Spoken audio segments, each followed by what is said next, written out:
Well, hold on, Apple Bites. This is your Apple Bite Written Writ Ralph talking to you straight from our show here, The Written Writ.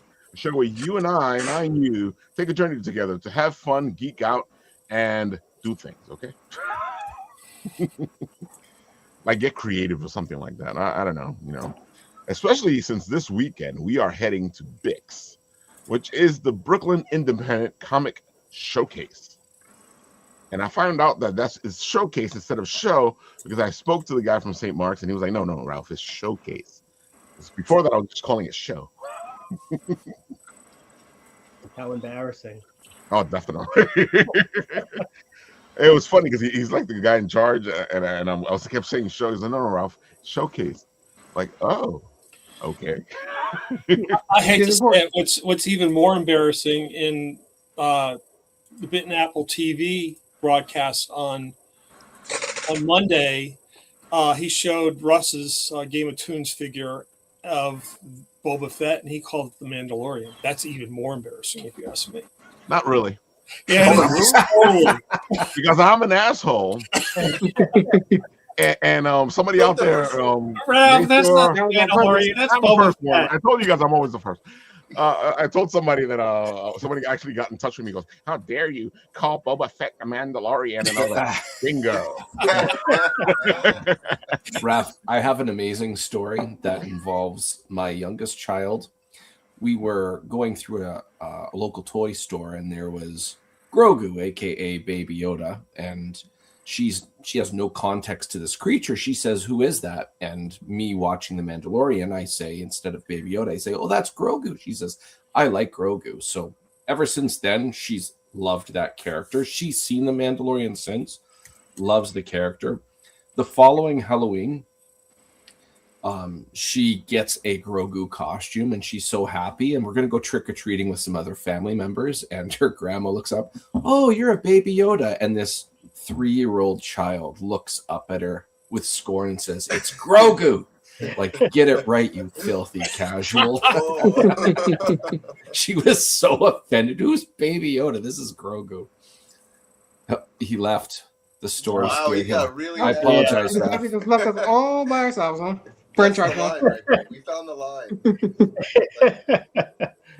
You can call Boba Fett the Mandalorian, but do not call Grogu Yoda. He leaves his own Baby show. Yoda. Baby Yoda. This is a social Baby experiment. Yoda. Yeah, that can fly. That's all right. So I guess at this point we should nominate a new host. Yes. Well, it's got to go to Paul, right? Well, Paul's in the top where did section Ralph? now. I'm not even on the screen. He disappeared. We were having major. He's back. He's back. What kind of show is going to be today? You can't rage quit your own show. The show didn't even start. It was like, bam, Ralph, you're out of here. All right, I'm glad you guys are here. I'm off. You're in charge now. Yourselves. I think that should be a new show where you think the host is going to say something and then he just disappears and leaves all the people there to talk to themselves. Figure it out. Oh man. So Ray, were you saying something before I got cut off? Well, there's I really like that idea of just like not continuing on thinking the person's going to say something. However, oh, that was funny. Wow. And he's gone. You gotta respect the dedication to the bit. That is dedication to the bit. And I gotta say, he completely knocked himself out of the thing. So there he goes. He's back. Wow. Dude, that is dedication to the bit. Well done. Yeah. Oh, that should be a new thing. It's like somebody saying something important, and that's when. Oh my God! All right, so folks, I don't know if you know, but Game of Tunes has started off its countdown to his own March Madness, because that's pretty much what it is. And I know some of you guys know what I'm talking about, because what Russ does is he makes his own characters, and this year we're gonna be fighting it out to see which one becomes the next Fidget Blip. And these are the characters that he has right now for it. And you got Mickey Mouse. Indiana Jones. Of course, our professor here. No, it's the other professor. It's Mr. Sanchez. Yeah. Great. Get it straight. Well, you're the one that said it looks like your professor. I know I did because that looks just like CT. But that's me. What can I say? I'm having right here too. Holy now. moly, Russ! This looks just like Professor CT Huggins. I'm having an identity crisis right now. What can I say? I mean, he's got the same shirt, the same jacket, Yep. same hair. I mean, the mustache is a little wonky, but that's okay. But with like liver problems or something. Exactly. Omni-Man. Cobra Commander. Nice. Of course, Peter. Of course. I could deny. And of course, the Mandalorian. The Mandalorian. Somebody's out there right now going, Ralph, that is not the Mandalorian. Oh, yeah. I start too many fights. It is the Lord of the Rings. The Lord of the Rings. The guy in charge of the ring. Mr. Frodo. Capital Mr. Baggins is. I love this one. This one looks really nice. Raven looks good here. Yeah, that's pretty good. I didn't see that one yet. That's cool. Yeah, this is some of the new ones he released since Monday. And of course, Yippee-ki-yay. John McClane. That's great. It's good to have a Christmas character in here. And this is also a Christmas movie. Exactly.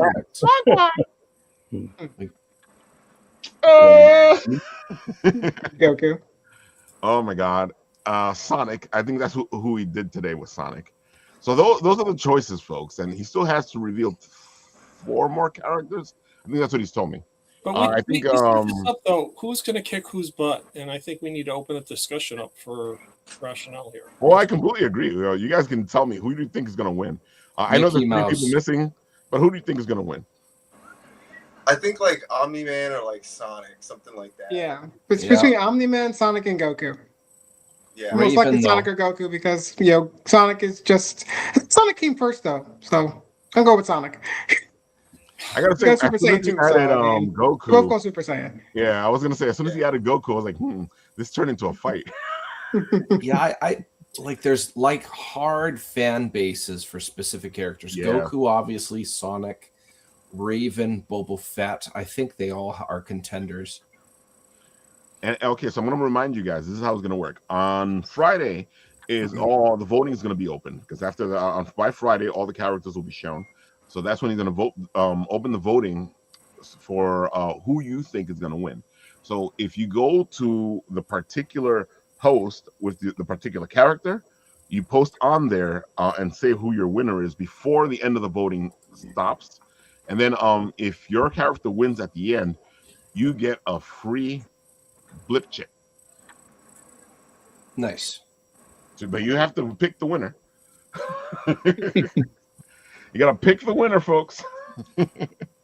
So you're telling me if I post on all of them, right? Oh no, he'll disqualify you. But he has to know it's you, though. You can make like multiple throwaway accounts. Hey, I didn't say anything. That's dedication, though. Yeah, that's a lot of emails. You don't know. Oh, some people are like that. I've seen it. But this is going to be a lot of fun. We always love when this happens. He does it for each different thing. This time, I think this is the second time he's doing it for the blip chips. I think last year the winner was Link. Yeah, Link won last year. And it's a good fidget toy. I actually have one of my Hugbert. And he also does this for other people's characters. If you hit him up and you commission him, he'll do his version of your character, and you can buy the blip chips from him, and he does it for a pretty cheap price because I know I can sell mine for $10. I still gotta do that. That's like I love that idea. Yeah, that's why I love Russ. Me and Russ have worked on a bunch of things together. And I think this is one of his best ideas. Professor, you have a blip chip or two. Yeah, he actually, I got this one. right? I'll put you up. Oh, yeah. Okay, so that's Inquisitor. But he's finishing up Chronolith for me next, which is going to be super cool. So I'm pretty excited about that. That's cool, man. It's a great idea. It's also and the way he does it, you can actually make it so that you can tap a phone and upload your information onto it, so it becomes not just swag, but a way for people to look you up, like a business card. Yeah, that's cool. Yep, folks. So, folks, start figuring out who you want to win, and then go to Game of Tunes and tell them, I think Mickey's going to win, or I think Indiana Jones is going to win, or whoever you think it's going to win. Yeah, you're tapping already. So, folks, we know who you think is going to win. So, who's your favorite? Who do you want to back up here? Raven and Cobra Commander. I was gonna say the exact same thing. Old school and a little newer school. If you're talking about the Teen Titans cartoon. So it's funny if we're taking stock of what's been going on and the people I've been talking to. I feel like what you guys said was true, but Cobra Commander and Raven seem to be having this thing to them. So it'll be interesting to see if they're the ones that end up at the end. So far, a lot of people have said Cobra Commander and Raven. Well, I'm surprised Cobra Commander is getting the love. Maybe it's the Energon universe bringing some life into G.I. Joe. I do know that once he added Goku in, things started to be shaken up. If Cobra Commander was real and people are like, I'm surprised Cobra Commander, he'd be saying something like, don't call it a comeback. Oh, I can see him going for it. Vote Cobra Commander. Cobra! That's the propaganda. Oh my God. I'm satisfied I do not see the Joes in this. Yeah, Indiana Jones is going to kick everyone's. I'm sorry. What? You think Indiana Jones is going to win? Yeah, Indiana Jones is. I don't care how popular anybody else is. If you put Indiana Jones against any of these guys, okay, maybe Boba Fett, but everybody else, forget it. Indiana Jones. Like in a fight? I think Raven for a couple of reasons. First of all, when you look at all their faces, hers is the most dynamic. I agree. I think that he did a great job. Not that the other ones are bad, but he did a fantastic job with her. Yeah. I also think let's just put aside all the fan bases for a sec, because each one of them, rightly so, has an excellent fan base. Yeah. If this was like 3-4 years ago, I would definitely put my money on Omni-Man, but he's not the coolest in that series right now, or the scariest per se. I think Raven, just on overall appearance, that alone, it's just very dynamic. It stands out compared to the others. But that's just my humble opinion. So I get an exclusive for you guys. So let me ask you this: if I throw, hold on, let me go looking for him. If I throw this character in, do you think this shakes everything up? Casey, oh, I mean, I like it. I mean, I don't know if I don't know how. I honestly don't know how tied into like the Turtles iconography he is anymore at this point. Like, is he still pretty prominent among like if a fan? Because anyone will recognize a turtle, but are people going to see him and think like Casey Jones? Because I mean, I do for sure, but I don't know. Yeah. Casey's pretty awesome. I'm still putting my money on Raven. Yeah. To be honest, It's awesome. Don't get me wrong. To be honest, I know why he's not posting Chronolith, because Chronolith would dominate every single on the screen. I think when he gets enough commissions, he should have a blip blitz with all the commissions. Battle of the Champions. Come on. Champion of champions. Exactly. Yes. I'm looking forward to this. So, folks, Casey is an exclusive. He won't be shared until tomorrow, so you guys got to see him today. Nice. I think tomorrow's the last day where he's revealing any more characters. I think he has 3 more to reveal. And then on Friday the voting starts. So go check it out. Go check out Game of Tunes. He does a lot of great stuff. This is just like the tip of the iceberg on the things he does. Russ is fantastic. Game of Tunes. The paw pins, you should see those. Those are little cute animals. And he has a cute phoenix. Yeah. There you go. So, yep, now that the fight's out of the way, and we'll be talking more about that in the coming days as the game starts. We'll probably jump in on it on Monday, but voting would have already started, so Saturday and Sunday we would have missed. But we'll be here Monday to bring you all the latest results. All right, Mike, why don't you tell the people who you are? Give them the spiel, because I know you're the one with the limited time right now. So go for it. Oh, yeah. Well, thank you, first of all, for being considerate of my, time constraints and everything. I'm Michael Greer. I'm a cartoonist from Queens. I make a comic book called Simon in Space, and I'm going to be at Bix this year with these other fine gentlemen as well. I'll be at table 172 in the red room. The red, I don't know what it's called. There's like a red and a yellow and a blue, I think. Yeah. I think it is. Am I not? It's red something. It's red room or red hall. It's something red. Yeah. It's the Black Widow room. Right, exactly. Red room. So we're gonna have. I say we like there's gonna be a lot of people. It's me sitting down and eating protein bars. I'm gonna have Simon in Space book 1. This is the first time I'm taking this out on the road. I just printed it earlier this year, but it's the first 4 chapters of the comic, so it's like 8 pages per chapter. There's a mix of like traditional hand-drawn stuff, digital stuff, 1-page comic strips, and like 8-page story chunks. And the art kind of like evolves with the story too. It's like a pretty dynamic, like a fluid, comic that I really put together last year throughout a bunch of like zines I was publishing and getting into stores in the area. And then, so basically I collect them all in this in a full size, normal size comic.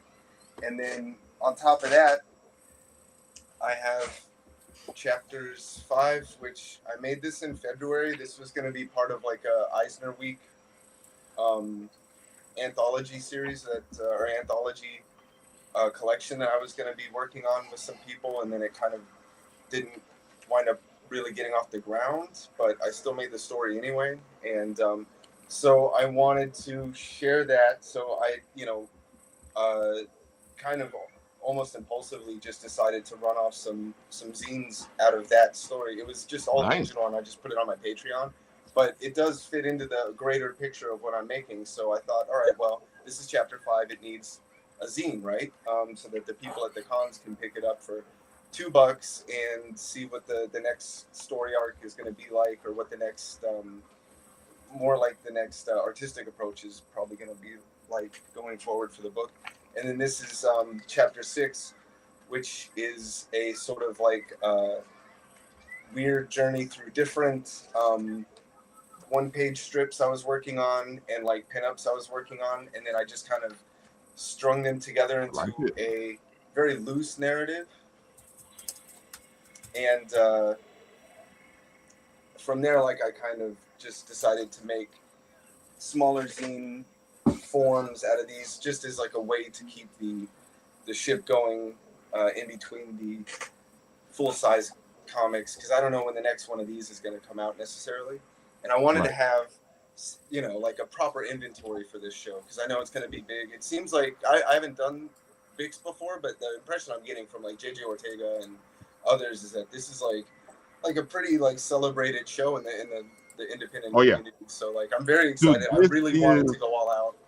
An actual indie show. Yeah. I can say that. And you see a lot of heads being shaken here, because this is an actual indie show. You have an indie feel to it. You have indie artists, you have indie writers, you have indie comic creators.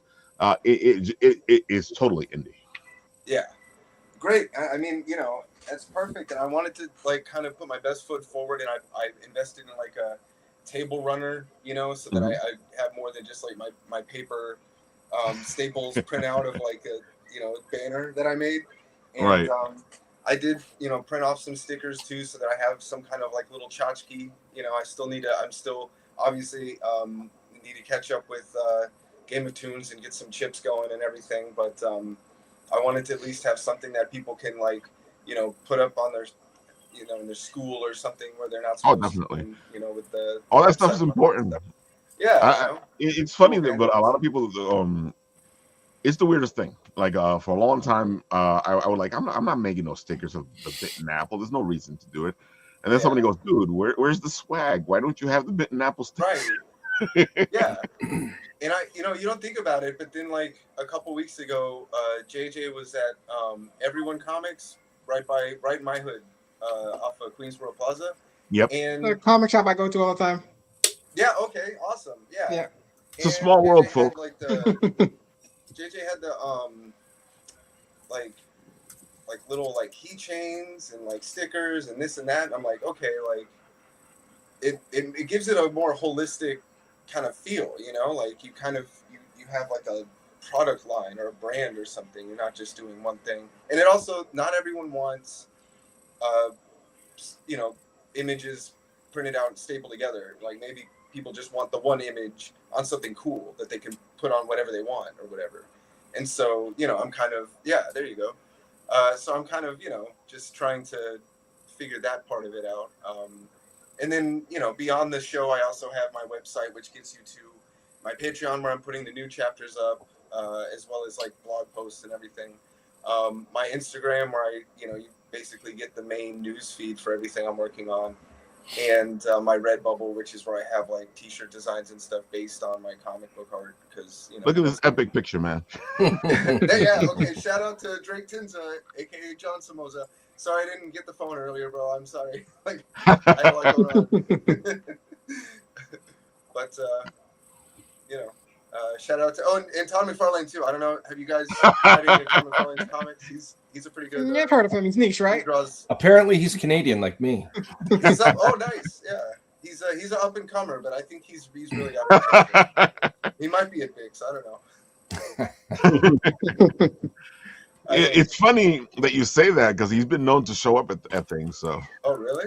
Yeah. Maybe he will. He doesn't return my emails, so how am I supposed to Yeah, he's not going places if he's not going to follow up on emails. Of course, dude. You scratch my back, But so I'm looking forward to it. It's this weekend. I think it's going to be a lot of fun, and the weather just got nice. Like, I'm really looking forward to it. And it's supposed to be a really right nice on the water, right? weekend. Yeah, it's right on the water. That's why the incident happened a couple years ago when it was still outside and the winds tried to destroy it. I've heard about that one. Yeah. For my time. That's when they moved it to one of those rooms because the winds came through and it's right in an alley and it was like whoosh. Yeah. So wait, real quick, like how? Because I've been to St. Mark's to to get my books in there and stuff, but I don't. That's not where the convention is. Right? No, it's a little farther down. It's past St. Mark's. Okay. Yeah. I know last year it was 2 different floors on 2 different sides. I hear that this year everything's together, which probably will be better because I'm telling you, last year I was like, I got an interview over here. I got an interview over here. Oh, God. It was like up, down, up. Yeah. But that's it was fun, really man. good at the end of those days. Yeah. Oh my God. A lot of Stairmaster. And that's what was funny. I wasn't really using the elevator because the elevator, the elevator broke for a little bit. And so I was up and down those stairs. I got a lot of exercise that weekend. Oh man, it's a great show, folks. It's one of our favorite shows. Amazing and it's in, show. Like a cool building with cool bars and restaurants and stuff. Yeah, because it's it's in there. Free admission too, so everybody's welcome. Yeah, exactly. People like things that don't cost anything, so yeah. So you gotta love it. Industry City plays a character, role in that character. Dudes, you got St. Mark's Comics right there. You got bars, you got places to eat, you got video games, you got distilleries. Oh my God, it is a nice place to spend the day. Yes. Weekend in this case. Yeah. Definitely. Maybe even sitting in one place in front of the same table for the whole weekend. Hopefully. That works too. So, Mike, let me ask you something. Yes. Is 8 pages usually the size of a zine? I don't know. It is now. I was no, like back in like 2013 or 2014. I or maybe it was 2012. I was at Wizard World when it was in Alphabet City, Right. and I was following around Brandon Montclair and Amy Reeder, and Brandon Montclair was so nice. He was the coolest, chillest guy, and he was like just like giving me all this knowledge about you know, what like editors are expecting, or like the, you know, the very like, not the bare minimum, but sort of like what would qualify as a comic. And he was like, just make a story in 8 pages. If you can land the plane in 8 pages, then you can, you know, basically tell a story, then that's something, you know. And so from that kind of like, from that point on, that was my rubric. And plus, like, you look at old Superman comics and stuff, went back when comics were 24 pages, and they would do like, you know, chapter 1, chapter 2, chapter 3, and each chapter was 8 pages. And so I just like the idea of, you have that complete story in one chapter, and that gives me like a project, almost like an album, like 8 pages, and those 8 pages are like 8 kind of like complete ideas, and then I put it into a project, and that's a chapter, and I feel like I did something, and then 4 of those make a comic, and it just feels like you're kind of putting block. I don't know, like I just have to break stuff up that way in order to keep going along. You know, that's just how I organize that stuff. It sounds like you have CDO. You ever heard of that? That's OCD alphabetized. Yeah. I knew you were going to go in that direction. I'm like, oh God, what is OCD? We're like, I'm done with. Like, It's funny though, because I'm working on Hugbert, and I'm gonna do a preview for Hugbert, so that when I do the Kickstarter, people already have something they can check out. And somebody was like 8 pages. I'm like, okay. That's why when you said 8 pages, it's like, okay, that sounds interesting. Let's go down the rabbit hole. At some point, it became like this. I want to say like it was like the standard. You know, if you're gonna submit a short story to like Marvel Comics Presents or something, or like, you know, Will Eisner's Spirit stuff would be like 8 pages typically. Like 8 pages was like what was known as like a short comic. You know, I think, right, if I'm not mistaken.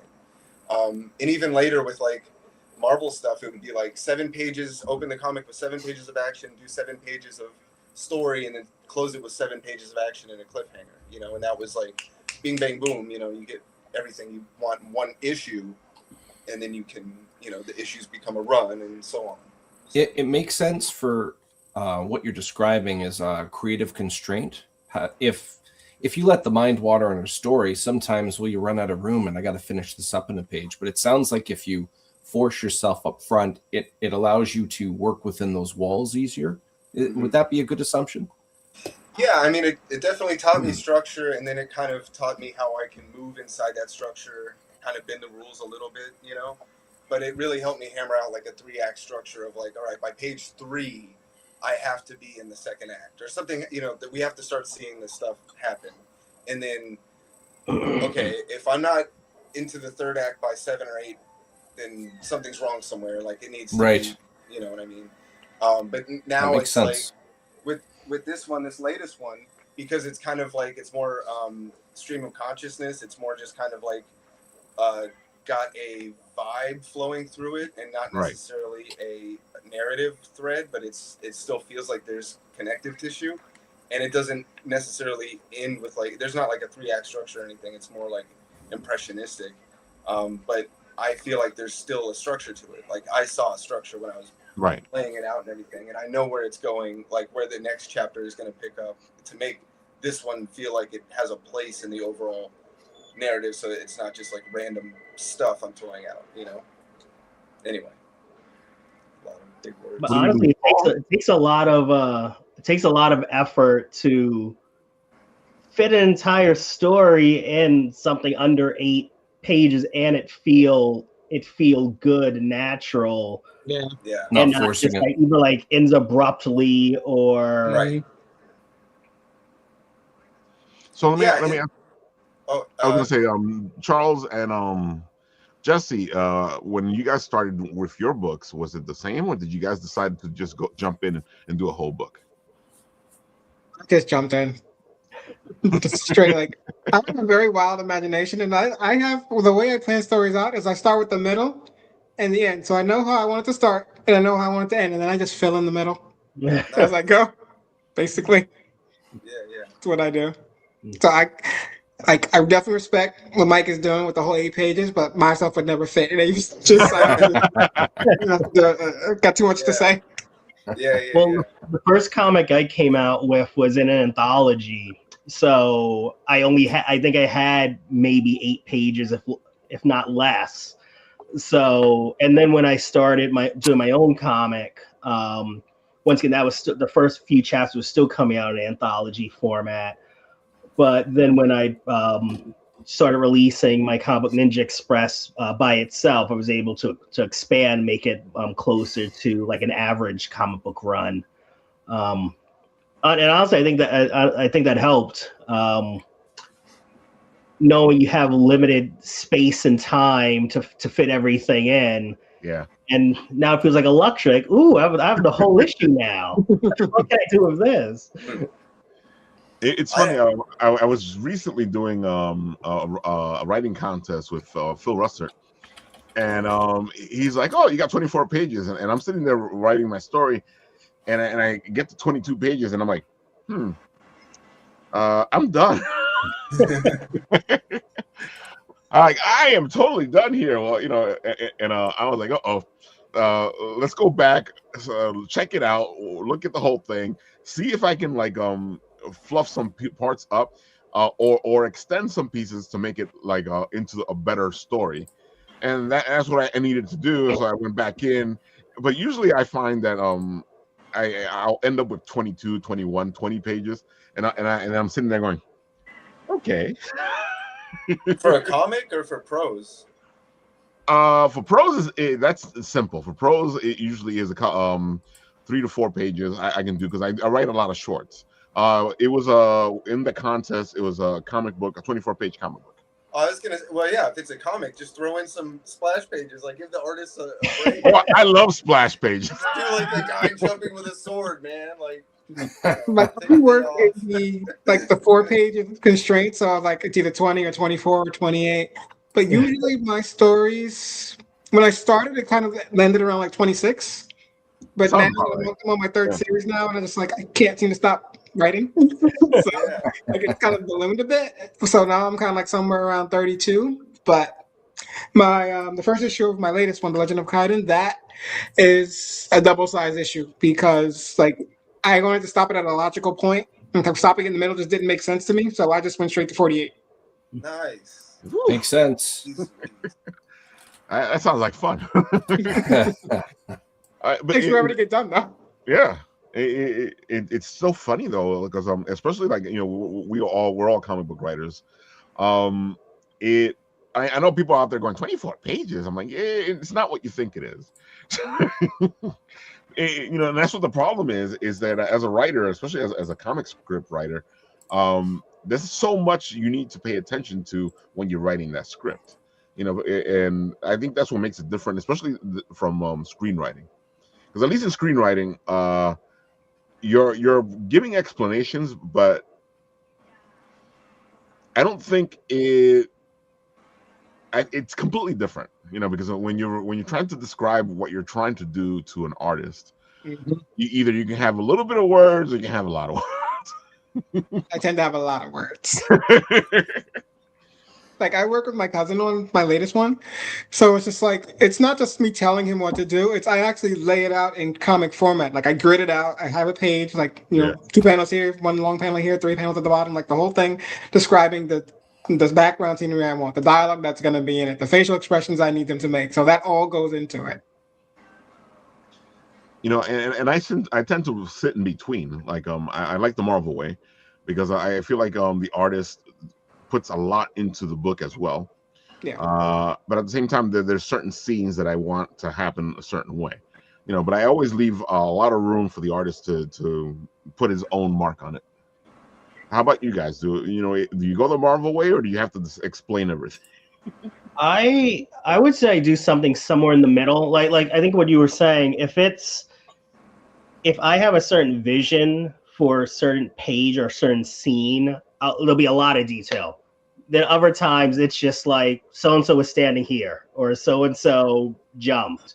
I'm not gonna say one arm above the head, other yeah, I think you if you go a little if you're a little too much a control freak, Right.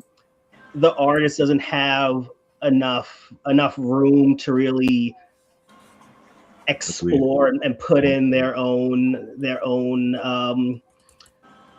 taste into the story, and you lose something. But it also depends on how well you work with your artists, if you know them, if you're willing to let go of some of the control, that sort of thing. Yeah, I couldn't agree any more than that. If you give enough creative constraints, you give them some inspiration, but too much, you choke out the whole reason you hired them in the first place. That flair that blooms through. It's sometimes a tough balance, but if you hit that sweet spot, it's real magic.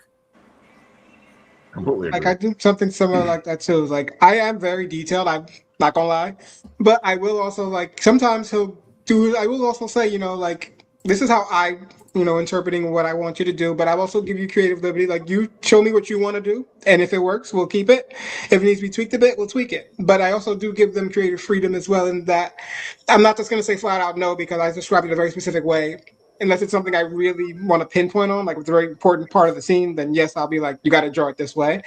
But for other things, it's just like, okay, I like the way you did that. I wasn't thinking of you doing it like that, but I like that. So you keep that. I think a lot of people forget that it is a relationship with you and the artist. I always tell my friends who Mike, you do both, right? Yeah, actually, when I was getting started, like the thing that got me into wanting to make comics was drawing. But then early on, I decided I'd rather be a writer and let someone else handle the art because like other people were better at it.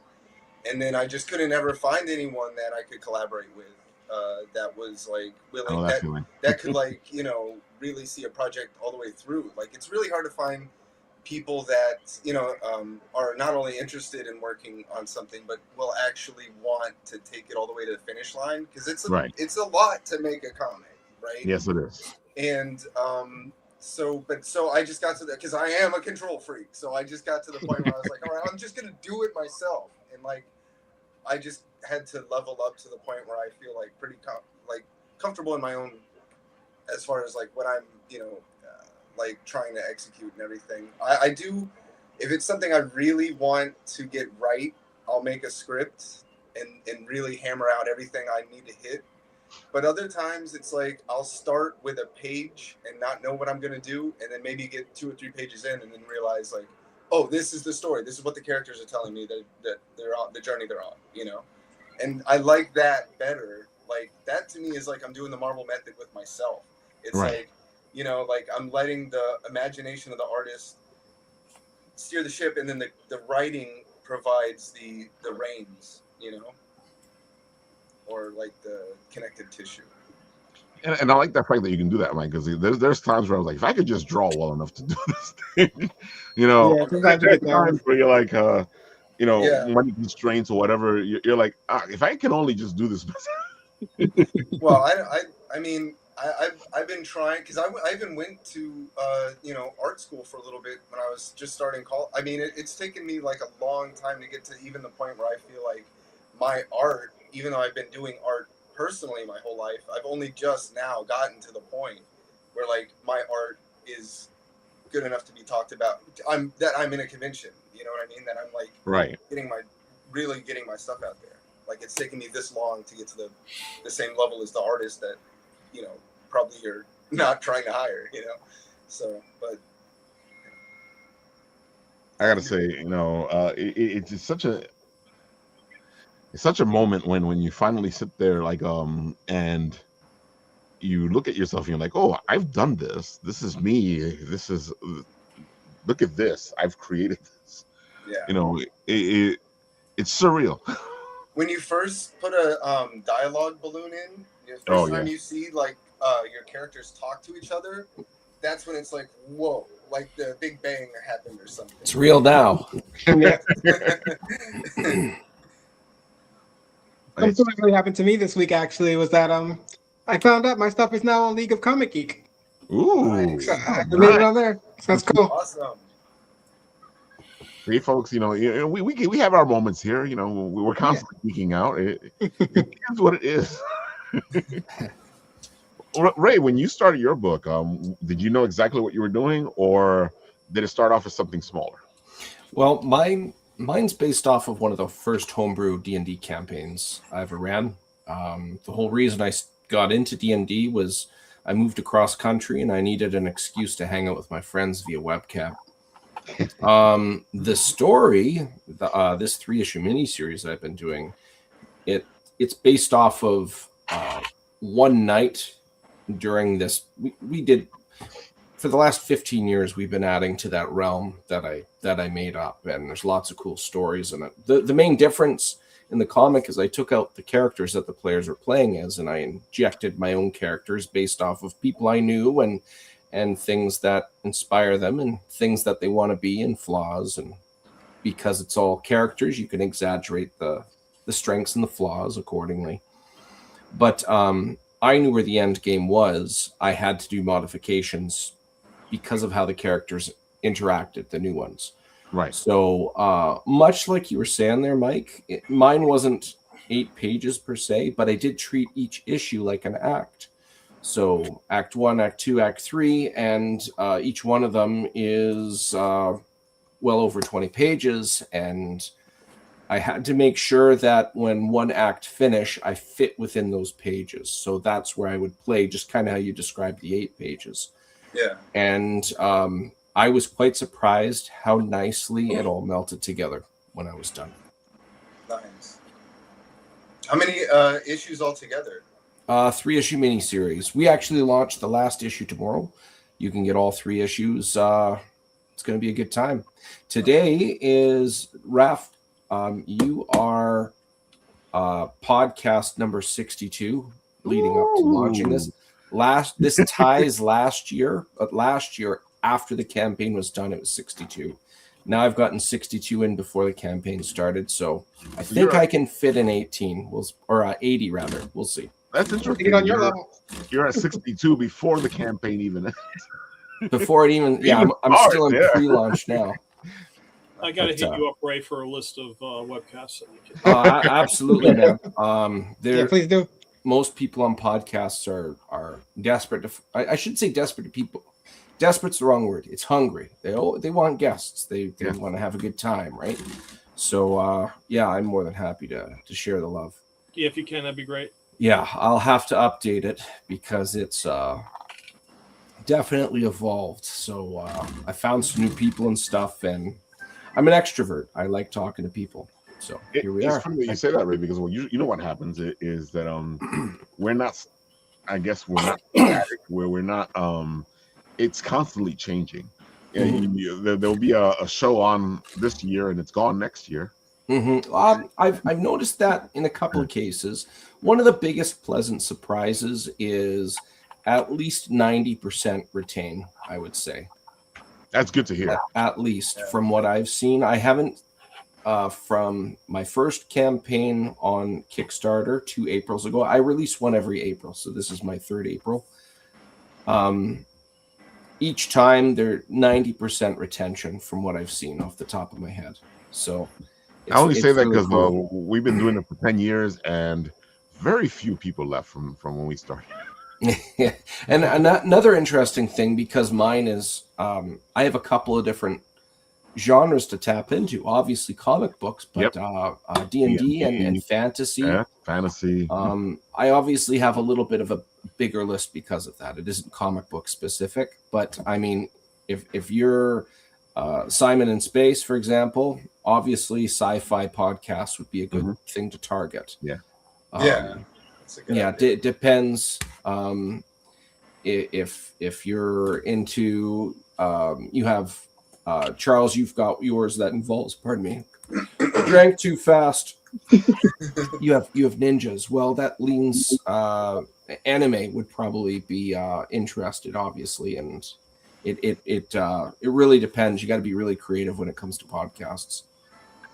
And sometimes you fit into places you don't think you fit into. Yes, very much so. Yeah, I agree with that. Speaking of fantasy, do you just reach out via email and say like, so there's a couple different ways. If you have a good network on social media and you have a lot of friends that are on podcasts, half the time, if they're about to run a Kickstarter or they're right in the middle of it, they're on podcasts. So they'll say, hey, watch this podcast. I'm about to go live. Well, I've never seen this podcast before. I'll wait till that podcast is done. Then I'll message the host. That's one way. Another one is just look online. Look up, like, if I'm in fantasy, top 20 fantasy podcasts. And I could find them that way.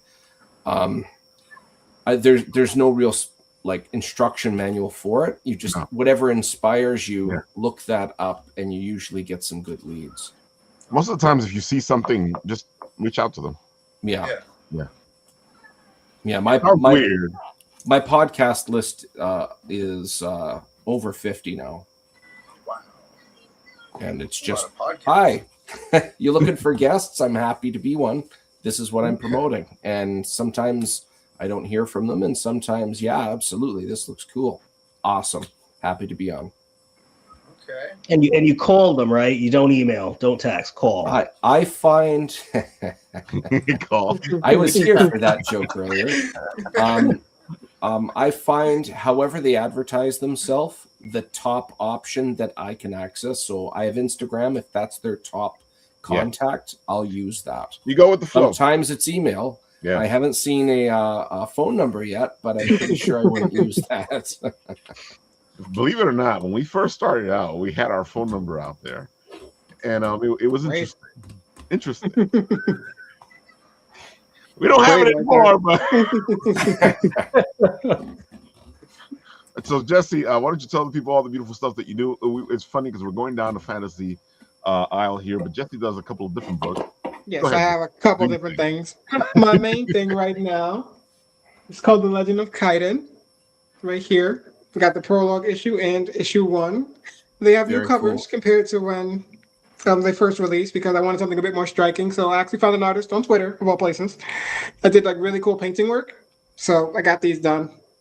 Sweet. They look sharp. Yeah, they do. Very nice, very nice.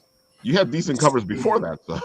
I saw those too. Yeah. Like they're still around, but these people started really looking when they saw this. They were like, "Wait a minute, what is that?" And then that's how you pull them in, you know.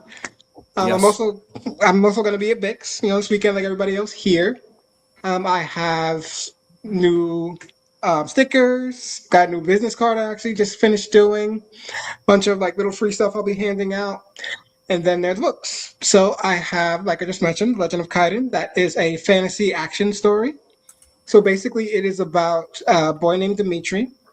He's just turning 18, and on the day of the night of his birthday, his village gets attacked by, you could play that little scene right there, he approaches. Like his village gets attacked by an old enemy of his family. So that happened, though you can see what happened with them before in the prologue.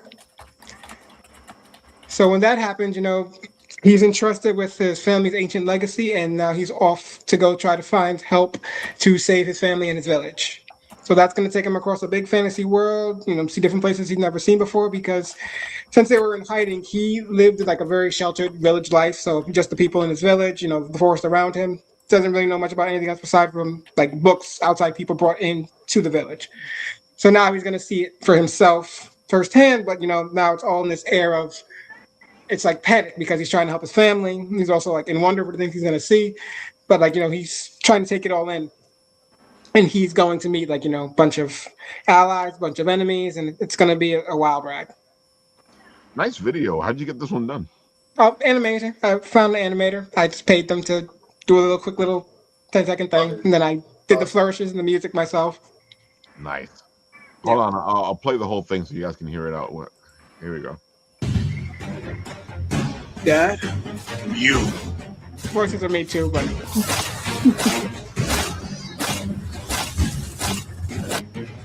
Yes. People have been taking to calling Eclipse. That's our bad guy, the medieval Darth Vader. So I've just been rolling with it. Medieval Darth Vader. He's got that air about him. I see how it came into that, though. Well, I can see it, dude. Yeah. The design on this is, look at this thing. Sheesh. Whoa. Yep. Wow. He is not to be messed with. No, he's not. Very nice job, Jesse.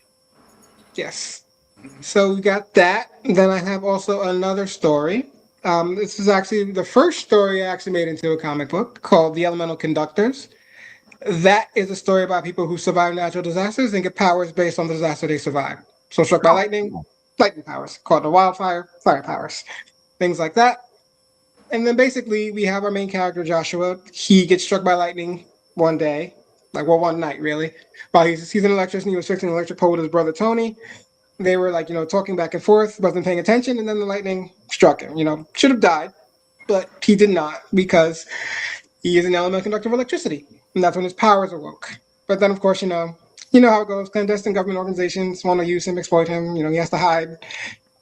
Stuff like that happens. Since people like to compare it to stuff that exists, I would say it's a mix of a little bit of Avatar: The Last Airbender and 90s X-Men specifically. 90s X-Men, not current X-Men. Jim Lee X-Men. Yes, the good X-Men. So that was my inspiration for those, but of course with my own special twists here and there. And then there is my third one, Night Rain. That is a story about creatures that are kind of symbiote-like that bond with people, but they're supposed to do it parasitically. So supposed to take over the host and they'll turn a part of their body into a weapon and they'll do bad things, attack people and things like that. But our main character and his Archaea is what they're called, my little symbiotes. He bonded with James. What's it called? Symbiotically, not parasitically. So they're working together. That's a big no-no in his culture, and so now he's being hunted for that. So it's a mix of Venom, as you could probably guess, and a little bit of a video game called Prototype. I don't know if anybody's ever heard of that. Oh, I love Prototype. Yeah. So it's a little bit of a mix of that. So those two, the Elemental Conductors and Night Rain, I've been doing those for years. I have a total of 8 issues for the Elemental Conductors and 5 for Night Rain. So those have been combined into a big book that's 100-some pages. They'll be available at the show. And since The Legend of Kaiden is the newest one, that one is still ongoing. I'm working on the 2nd issue for that right now with my cousin. We're on the pencil stage, which is the longest stage ever. Because we do it this way. So we have the thumbnails. We get everything. I make the descriptive document telling everything I want. He does the thumbnails. And then we go into the pencils. Once the pencils are done, I tell him the pages I want inked and colored first to get ready for the Kickstarter, the trailer, and everything like that. So once I get those, we set out the Kickstarter, and then we finish the rest of the pages, and then we get them out. So basically, I like to put it like this. The thumbnails are the skeleton. So with the skeleton, it puts everything together. You can see how it's going to form. Yeah. The pencils are the skin. That takes the longest part. You got to sculpt everything, make it good. Yeah. And then we have the muscles and everything. That's the inks. And then we get the colors, which is the clothing, and we're good. It's about the whole person.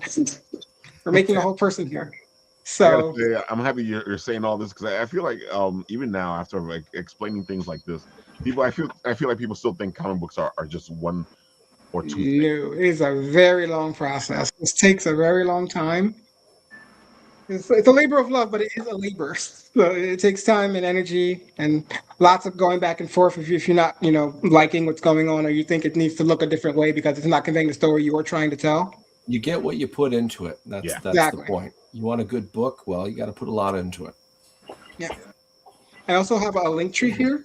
So basically, as all of my links, everything that I am, where I am, you'll find everything there. So Instagram, Facebook, Twitter, Threads, everything else, it's all there. So if you click on that, you can can find me all those different places. There you have it, folks. All the information, even the little video. Yeah, and of course, this weekend you can talk to him in person. Yep. At Pick my brain. I'll be there. And he's a great conversation. He's a great geek out. So go talk to him and get his book. Yes, all my books. Get all them all. They're waiting for you. They want a new home. They're tired of living with me. And you're it's so funny because they had you and James together last year, and you and James are together this year, right? If he makes it. Because he's not feeling well, folks. Yeah. Oh no. But yeah, James does a fantastic job with his book. His book just came out of Kickstarter for the final issue. Yes, Detonator. Yeah, and I think he's gonna have the volume. Yeah, he's gonna have the full volume there, right? See, folks, we give you information even if they're not here. Like to speak for James for a bit because he is my comic brother. Yeah. Basically, his pitch for his book Detonator is PTSD and explosions. So if you like that, check it out. Oh my God, I still remember when he told me the pitch.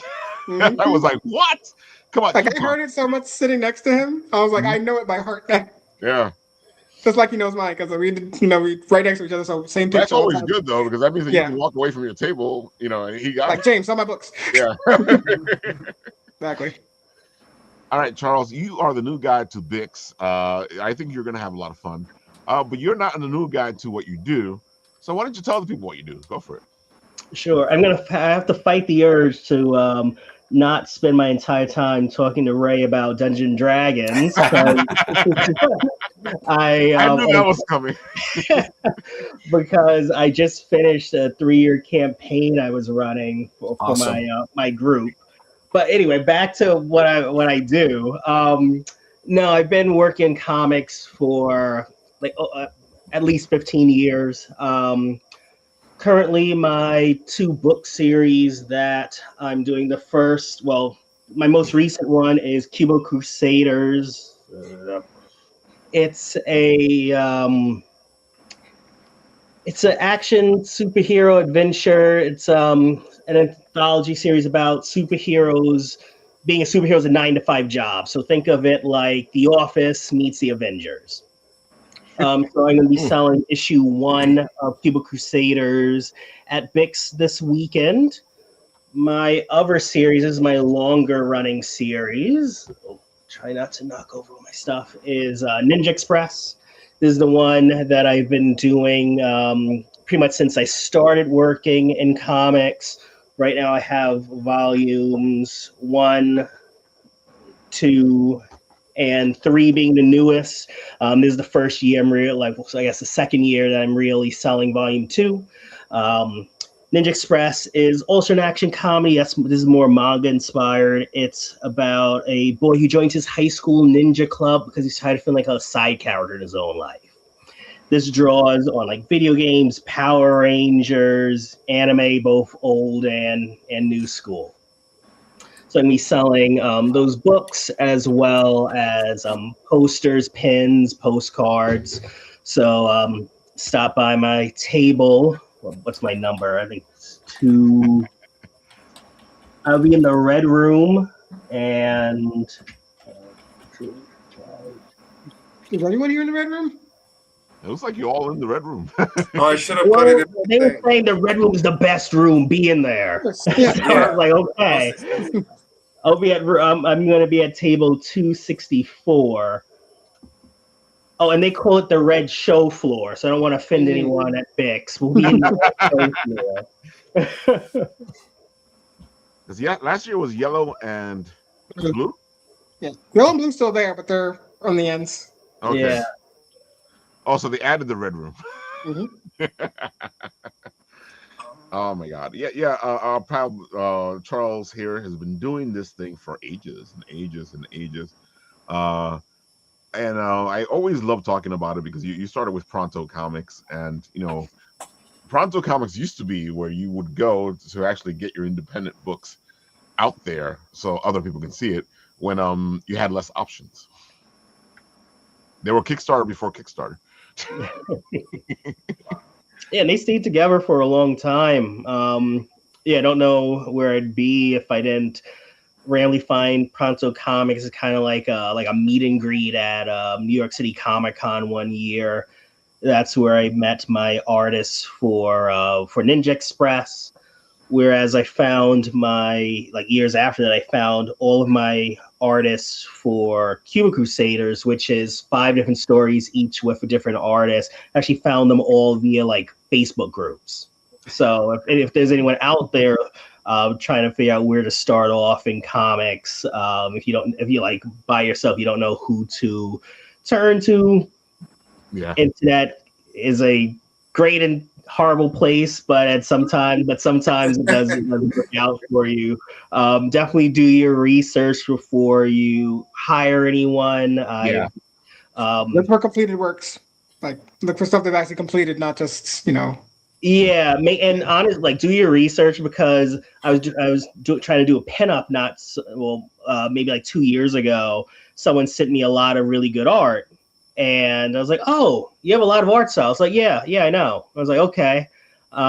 So then when I finally got the proof back, it didn't look anything like any of the art styles they did. I did a Google image search, found the real people who did the art. yeah. And luckily, I didn't lose any money on it. But that's another thing: do research and sign a contract, and make sure you have a contract. There was an individual I ran across that not too long ago, and it was very clear as we progressed. He was not using, it was believed to be AI, because the images that, I think what he was doing is he was prompting images, then tracing them, and then drawing off of that. But a lot of things just didn't quite add up in positions and things like that. Yeah, honestly, it's getting harder and harder to tell. Like when AI first came out, I read somewhere you could tell AI, you can tell Spider the hands, Faye count their fingers and toes. It's a funny thing because I was just telling this to somebody, because with me, AI videos or AI art or whatever, I have this weird thing. When I play first person shooters, I get motion sickness. For some reason, AI gives me motion sickness. Oh, good detector. I kind of understand what that is. Is anybody used to watching something on an old style of television? Then you go to your buddy's house and they have this high def kind of thing, and it almost looks like the image you're trying to watch is showing it let's say 2 frames a second, but the HD is trying to show 3 frames a second. So it always looks like it's constantly catching up to itself. Yes, that's the motion sickness. Yeah. How motion sickness works is if your vision is distorted, your body has the instinct of, there must be poison in my system, I've got to purge. That's where the nausea is. And AI is continuously readjusting itself. You're getting that same effect. That explains so much, and it just makes it worse, actually. Oh yeah, so that's what usually happens, because it always bugs me out when people go, "Oh, I can't tell." I'm like, "What are you talking about? My stomach's already turning." Yeah, I get that. I need to pay you to be AI detector then. AR detector at conventions. Yeah. They better pay me good, because that's not a fun job. Yeah. This image is a 4 out of 5 spews. You make me sick. Get your AI out of here. It'd be funny. They show me an image. I go, "Oh wow, he's cute." Amazing. Ray, why don't you tell the people what you're up to, because you kick off tomorrow. You know what? I've got a trailer in the chat there. I can't see it anymore because I did that prank where I left and came back in. But I'm pretty sure. Why don't you show that trailer first? Whenever I show anything. Jump off real quick. I'm sorry, I don't mean to cut you off. Oh yeah, Mike. How about you watch this 40-second trailer? I think you might like it. Okay. Pressure. Conform. I don't want to leave. I'm like. Oh no, he has to go to work. Yeah. All right. Wait, what am I looking at? Which button am I pressing? The trailer one. There's one that says trailer in the chat. Of a private chat here on That's what I'm looking for. Did you send it? What time was it? Oh, here it is. I got it. I found it. Share this. Oh, I see. It's a Philbo thing too. Hold yes. on. Oh, Phil Russert says hi, by the way. I just got a message from him. Oh, Phil's a great guy. I've been trying to help him get to his 100 because he's like so close. He's close, yes. All right, hold on. And Facebook, here we go. And now, where's my volume? Up top left. There it goes. All right, here we go. While making contact with our friends Chazko and Sarlacc, we crossed paths with an undead outbreak in Ivywood. This led us down a rabbit hole involving a local drug called Weave. Bandits kidnapped citizens in an ominous book which I was able to gather critical information from. Time was not on our side, and we were not the most qualified to address this urgency. We need to blow up the distillery. Can't hold this spell much longer! The necromancer is mine. I am your beacon!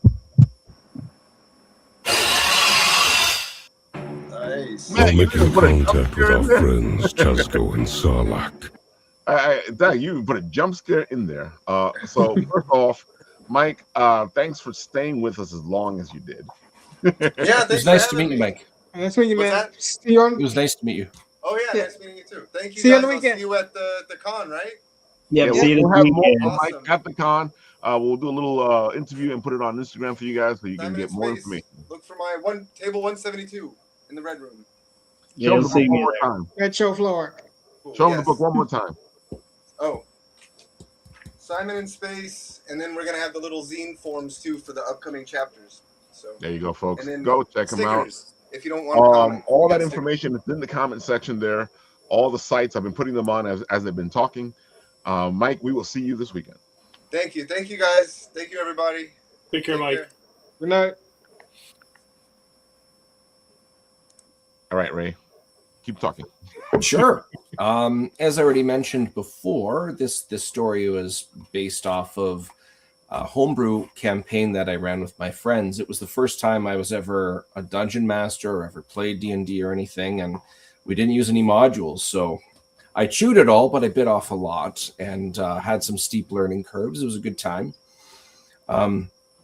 As I said already, the whole reason we started playing was simply because I needed excuses to see my friends. I think every human being that has at least one friend, you hit a certain age, priorities shift, not because you want to, but for responsibilities reasons. This could be going to school. This could be family. This could be other obligations, much like myself who moved across country.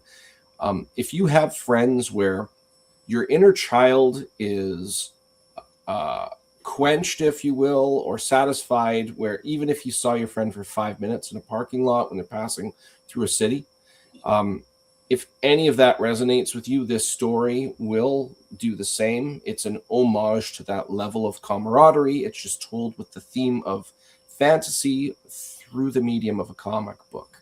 If any of that sits with you, then you're in for a good time. This last issue, leading up to this last issue, and the other two, issue number 3 leading up to it with the last 2 issues has to do with basically, as you see in the descriptor there, 4 friends are led to hunting down a necromancer who is attempting to curse their town by sunrise. These are not the mightiest of individuals in the realm, but this started off with an undead outbreak. These friends, their reunion is cut short where they end up helping the local guards stave off this outbreak. And what happens is, after everything is settled down, one thing leads to another, and they're inclined to believe this has something to do with a local drug going on. One of the bodies, after staving off everything, has no bite marks, and it's a local junkie. So is this coincidence? What do we do? Eventually, these individuals, it's at the end of the night. These friends are not only the most qualified, not only are they not the most qualified, but they're also, it's the end of the night. They pulled an all-nighter. They're a little tired, a little exhausted. it's time sensitive because it has to do with Sunrise. So even if they went to go ask for help somewhere, they're wasting time. So I think every human being, when they're around their friends, that human being will try to live up to the way their friends look at them. And this is kind of that conundrum. We better do something or we're not going to be able to look at ourselves in the mirror anymore. That last image you see there is an homage to Final Fantasy. That is the main antagonist is actually in the position that you'll see Garland like in the original Final Fantasy for the NES, plus the 4 characters, of course. If you scroll up, I want to talk about these covers real quick because each of these covers has something to do with the main issue. Go to the very top and I'll describe them real quick and then I'll close it up. That main cover there, that's the main protagonist cover. It's done by Victor Medina. This was the warm-up sketch he did before doing issue 2 and all the interiors. And I didn't find out until after the campaign was done. So I said to him, I want this to be the main cover for issue 3. Lo and behold, here we are. Looks great. If you go down to the next one, for anybody that likes Harv Salterez, who's drawn the first year of Dan Ketch's run as Ghost Rider, from the early 90s. That's him combined with Dan Kemp, who's colored over 100 issues of Spawn. This is the main antagonist. Nobody has seen anything leading up to this cover reveal, which I did last October. And this is an elven necromancer. Not much is revealed, but we're going to be hitting the ground running with this. This is going to be a real explosive issue to wrap things up. If you go to the next one, I believe that's of Chazgo. Chazgo is drawn by somebody known as Pogs Art. He has over 175,000 followers on both Facebook and Instagram. He's out in the Philippines. Shout out to Philippines. This is colored by Dave Kemp, Dan Kemp's brother, who's colored like a wide profile of experience, just like Dan. Everything white on that cover is going to be glow in the dark. I think it's really going to pop. If you go down to the next one, shout out to Fish Lee. This was done by him. Everything that's going to be a lava foil cover, and like I said before, everything you see on these covers actually happens in the book.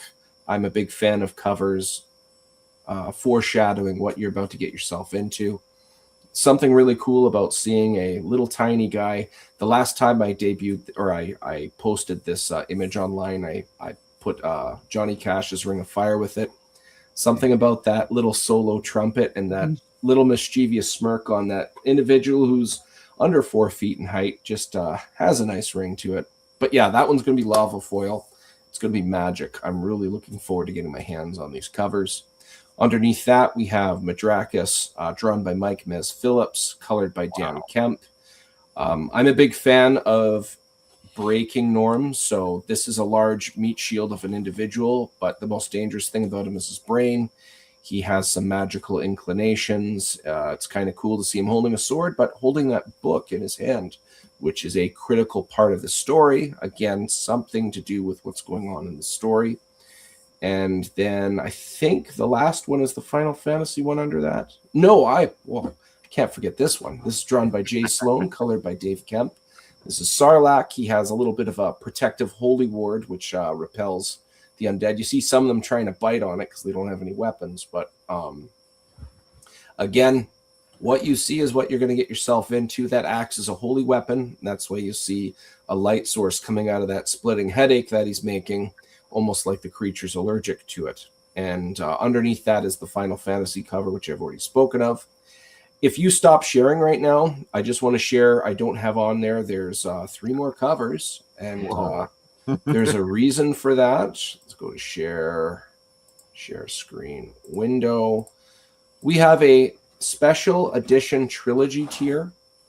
All 3 issues with brand new covers. This cover here is done in Chazgo and the creature that was in the jump scare in the trailer.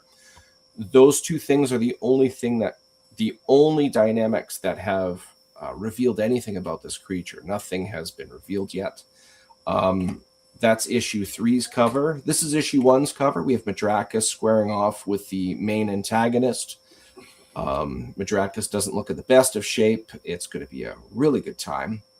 And then issue 2 is Sarlacc repelling the undead. Kind of, you sort of see this with Jay Sloan's cover as well. But one of the coolest things, the reason we're calling it a special edition trilogy, is when you combine the covers, it makes this. Oh, and this is a depiction. Nice. This is a depiction of the last act of the third issue. And this is what it all boils down to. It has been torture. I've said this 1,000 times.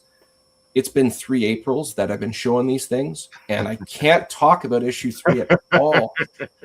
We just got to get this next month out of the way, and then I can like start exhaling a little bit. I've been really looking forward to sharing this story, and I don't know how I've survived so long not talking about this, but I want to break even. I guess that's the main drive. that is fair, yeah. But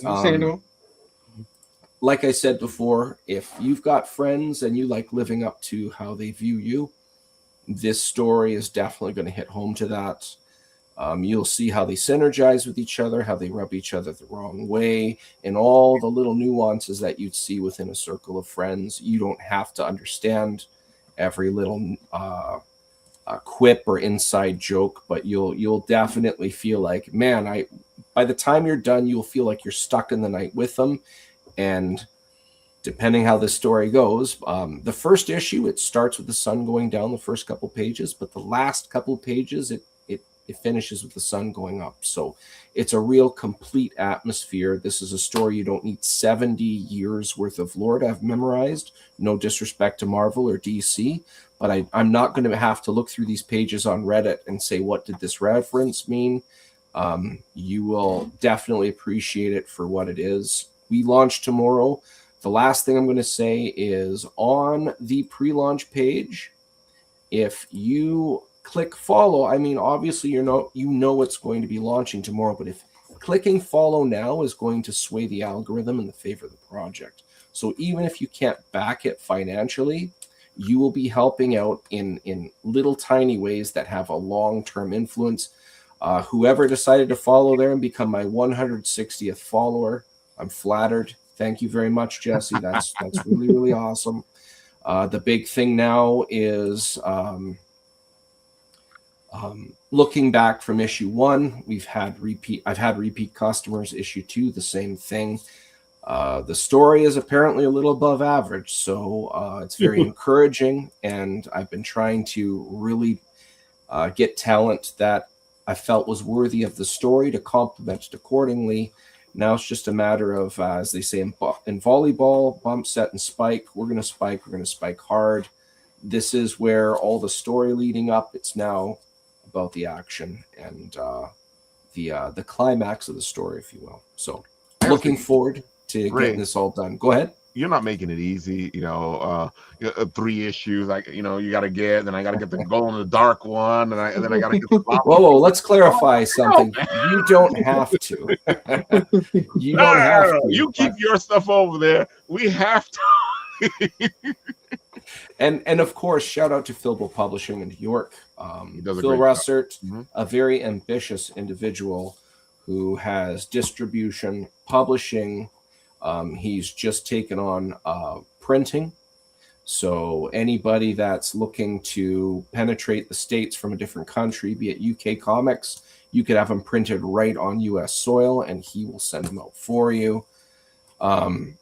Hats off. It's definitely not my thing, but this guy's taken it all on, and he's his resiliency is admirable. One last thing I'll say about Phil, he has a book coming out. Yes, there we are there. This is Papa, chapter 2 of 5. I have read the entire script. This is a story. I've just made a review for this on my Facebook page of DM Ray, but if I were to summarize it, imagine the movie's History of Violence from 2005. Imagine the movie Gran Torino from 2008. Imagine Nobody from 2021. If you combine them all, there's a hidden twist, which you'll find out at the end of issue 1. That, in a nutshell, is what this book is about. It's an old man versus the mafia. And I wish I could say more, but I can't. And something else I'll tell you, every human being that had a half-decent relationship with their father If their father is deceased, you can probably recall the last couple times you had to rely on them for, be it inner fortitude, advice, you name it. You can tell just by the look on that man's face, this guy's got some stuff to do. It's amazing. I'm a fan, and you should be following this. It launches in May when my campaign is done for the Madcaps. I'm telling you right now, this one has an excellent twist, and the delivery and follow through, it sticks the landing. It's amazing. Definitely, folks. You got to get this. I got a chance to read it myself. It hits all those notes that Charles was saying. It's a great.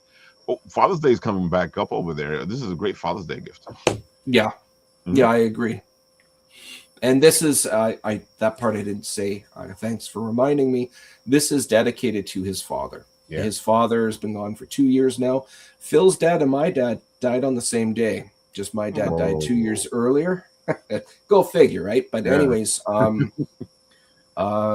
get it. So sometimes if something is very dear to you, you've just got to get it out of your system. And sometimes it's expressed through art.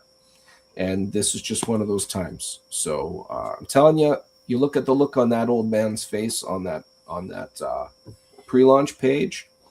Old man versus the mafia, and this guy is a Vietnam War vet. It's a good time. That's all I got to say. Like I said, we've been trying to get him to 100. He's right there, folks. Yep. He just needs 3 more people, and he'll be at 100. And I got to tell you, folks, 100 usually is the best place for a Kickstarter to start. Definitely. I concur with everything Ray said. I mean, this is a great series, and I can't wait to get issue 2. So I'm excited for it. See, you don't have to take our word for it. All right. Speaking of Kickstarters, Mr. Works all the time over here. Look what he put up. Follow me, guys. Follow me, please. I'm following it. I'm following already. I'm following it. I am so excited. I bit the bullet today. I got my taxes done. I said enough's enough. I got to do something fun. So, I'm so close to getting issue 2 done. I'm going to be staging this up as a it's called an ash can, but I'm going to make a preview issue. So I'll be selling the preview issue before the official Kickstarter launch. I'm going to be exhibiting at Garden State Comic Fest in June. So right. It'll just be available there. But, if you buy the ash can issue, you'll get benefits for the Kickstarter. So I'm hopefully look people in to the Kickstarter through this little premiere issue I'm putting together. It's going to feature probably the first 6 pages, I think, of the comic. And then, it'll offer an opportunity to get enhancements to the Kickstarter campaign if you contribute. So really excited about this. I don't know where it's going to go, but all I know is I think this is going to hopefully help me get some much needed help on this because, like Jesse, I'm one man show at the moment, but I could really use some talent to help make creative, which is ultimately what I want to do with this, which would be great. So, pretty excited about this. I don't know how you keep putting other stuff on. Like it's like we talk about a role playing game. He goes, I'm going to do a role playing game. We talk about cards. He goes, I'm going to do some cards. I talk about a comic book. I'm going to do a comic book. Well, and it's so funny. They started out as a video game, right? And then it just led down the path where I have to do animations now. So okay, if I'm doing animations, I got to create artwork. We got to create artwork. And we also make a comic book. Exactly. And if I could do profiles for the characters, all right, cards, what's the problem? Everything's kind of like all tied together. So it's that's the good thing though. It's just everything. Every time you step into something, it's already tied into something else. So you're kind of using the stuff before it. I gotta say, I'm always amazed at your drive, all the stuff you do, Paul, because you work your ass off. Well, it's a passion. It's like everyone else on this show. It's just they have a creative need to fulfill, something that they have that's going on. And this came out of COVID for me with my kids, and I saw the experience that both the educators and the kids had, and I thought there's got to be a better option for getting kids to learn. And so this thing is really sprouting more than just a comic book, more than a video game. I'm actually creating an education platform as well. Ultimately, I'd love to see this as a curriculum set up for teachers that they could just plug and play and then present a gamified experience for kids, not only to play a video game, but also learn about journaling, writing things down, during the research on your own, and then come together as a group to make a presentation, and just dispel that whole fear of I'd rather die than make a public speaking announcement, so it's all about practice and then realizing you're going to stumble when you first start out, but just getting kids to do things that gets them out of their comfort zone so that they actually can use active skills for the workplace when they get older. Because everyone knows how AI is now, and really AI is just still a tool. I don't care what you say. And like we talked about this earlier, AI, you can tell if it's AI generated or not. You have to be smart enough to know when something stinks and when it doesn't. And you get a lot of smelly stuff out of AI. But if you're smart enough, you can really use it to your advantage to really develop something that could change the course of things. So that's how I look at it. I mean, publishing, I came out of desktop publishing. I was a layout and paste up guy before I started desktop publishing. And a lot of people didn't come on to desktop publishing, fell behind. And I knew this was going to be the way of things to go. And so it's just developing new technologies, adopt them, use them to your advantage, and just keep doing it. And just keeping flexible and making sure that you're using the latest tech to your advantage. And that's really, I think, the key to anything nowadays. So, completely agree. Yeah. So yeah, it's like so you don't have my Kickstarter loaded there, Rafael. Do I have to post it again? Let me get it up again. Give me a second. Your Kickstarter? It's already in the comments. Oh, it's in the comments already? Yeah. I didn't see it. That's because your Kickstarter is a little bit above. I got you. All right. Thanks for doing that. I appreciate that. Yeah. So it's like I looked at the title. I said this is kind of long, but then I started doing the search. I did a search for Chrono, and it came right up #1. So it's like, okay, long titles aren't so bad. It messes up. Oh no. Sometimes the long title helps you out. That's okay. But yeah, I'm really excited. I have probably about 6 to 8 pages of content to finish. So I'm driving home on that. It's really the fun part now. We're going to have a dungeon crawl, and we're going to be featuring the 4 characters that are in this next episode or this next issue, if you want to call it that. And it's going to be Amelia Earhart. It's going to be Togo, the dog who ran the sled run in Alaska in 1925. It'll feature a character that I created based on film noir characters from the 40s and 30s and 40s, Nick O'Time, and he's based on like the Philip Marlowe and the Sam Spades at the time, and he's totally in black and white, which I'm having fun with because I just love his character. He's dynamic, he's really cool, and he has a really good sense of humor. And then the last character is Maisie. She's actually the mechanic for Amelia's plane, but she went to MIT and then got her doctorate from Caltech. So she knows temporal dynamics back and forth, and she's just beyond a regular mechanics. It's kind of cool. So, like I said, they're doing a dungeon crawl. So we'll be, flying into the temporal dimension and then having them try and save Kaizen, who was captured in episode 1. So it's all kind of fun. A lot of reveals are going to happen. I'm throwing a bunch of Easter eggs in. I think I'll be setting up a contest on Kickstarter for finding Easter eggs, and then you'll get some bonuses on top of that. So it's kind of fun. So I'm just trying to figure out a lot of ways to make this really a good time for everyone and hopefully get them involved and excited about it. So pretty cool. Paul dives deep in. Yeah, I just I get so much at specialties now. It's like I'm just gonna start throwing stuff up for free. I just like giving stuff away. I'll go broke doing it, but that's okay. There you have it, folks. Go check them out. And just to remind you before we leave, we love the Mummy Detective here.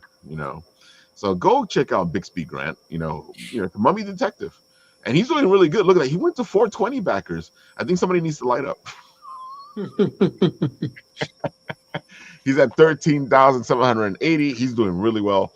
420 backers, 15 hours to go, folks. This is an amazing little book here. If you like noir, if you like the monsters, this is a great combination right here. Bixby Grant, me, I love my detectives, and I love Bixby Grant. Of course, our pal at Phantasmagoria. His book has 4 days to go. He still needs about $200 to get to his $3,000 goal. He's at 53 backers, 4 days to go. Go help them out. they can use. They don't even need that much help. You just need $200 to get up there. That's only a couple of pledges. You guys can do this. Come on.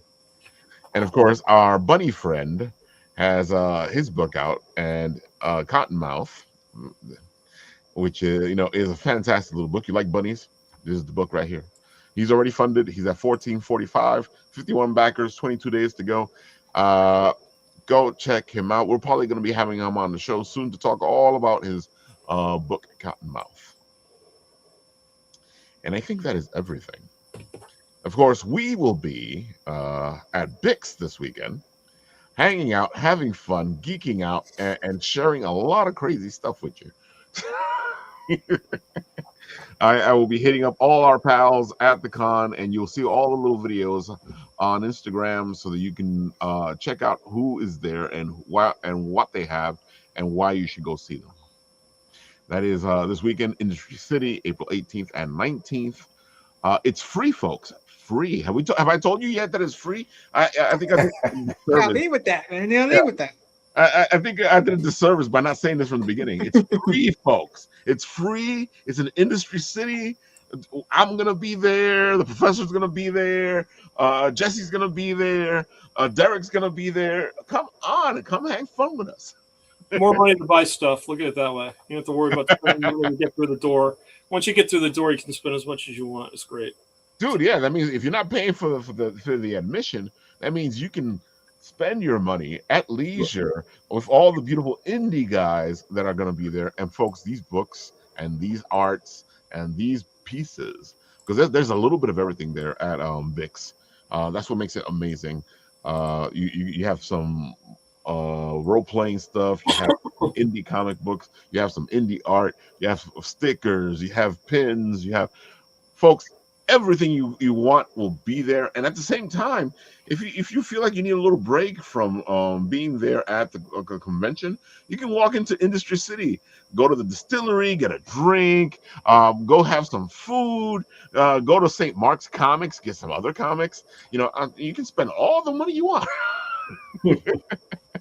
I see our pal Son of Saint is there. Hey, Angel, how you doing? Yeah, I think that is everything. Does anybody else have any last words before we go? Yes, Angel, I'm tapping you tomorrow, bud. I haven't forgotten you. Don't worry. You heard that, Angel? The professor said he's tapping you tomorrow. I hear a collab going. I do have one thing to say. I'm going to be sharing a table with David Rondinelli of Horizon Line Comics. So if you're a fan, yeah, he's a friend of ours. We work. He's the editor on my Ninja Express book, and he has his own great comic series. Quite a few, actually, a lot of them manga inspired. So yeah, stop by our table, buy something from both of us. If you come to Bix and don't buy anything, because it's free admission, it's basically stealing. So, I love that. That was great. Son of Saint is saying, of course, his commissions are open, folks. If you want some beautiful stuff from Son of Saint, you want to be that hero that you've been looking for to be, you hit up Son of Saint. He can make you that hero that you want to be. If you want to be like Captain America, you want to be like Thor. I can't wait. I'm just excited to see what Angel's going to do. So I am. Oh, he does great stuff. Yeah, there's no doubt. So I'm just chomping at the bit right now. So it's cool stuff. Which now you guys are getting a little exclusive there from Paul and Angel. Now you have to wait and find out what's going on. It will be part of the Kickstarter. Little name dropping there. It'll be part of the Kickstarter. Don't worry. Yep. So. I'll even make your grandma a deity. All right, folks. On this show, when it ends, I press the button, and where it stops,